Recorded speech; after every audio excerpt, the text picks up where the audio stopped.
Foreign Affairs Minister S Jaishankar, speaking at his alma mater JNU, assures Indian diaspora abroad that the government has your back and there is need for multilateral reforms. The Foreign Minister said, speaking at the Bharat story is of contribution and abroad.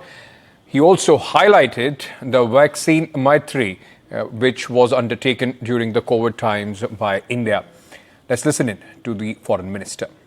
If we are today a more people-centric polity, that too is very visibly reflected in our foreign policy actions.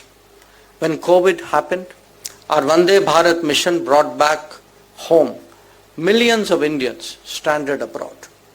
When conflicts took place in Ukraine, Sudan or Israel, our special operations that also involved military assets ensured the safe return of our nationals. The message to our citizens is very clear. We have your back even when you go abroad. My colleague Disha has more on this. Disha, in fact, the Foreign Minister once again saying the change as far, at least trying to highlight that the Indian government is proactive. Whenever there is any problem as far as Indians those who are settled abroad is concerned, the government will make sure that their safety is in fact put at the forefront. Yes, as you mentioned, Foreign Minister Jaishankar was speaking at the JNU and he reassured the Indian diaspora abroad that the Indian government, the Modi government, indeed has their back even when they're living abroad. So his comments come amid recent attacks that the Indian diaspora has been facing in the United States.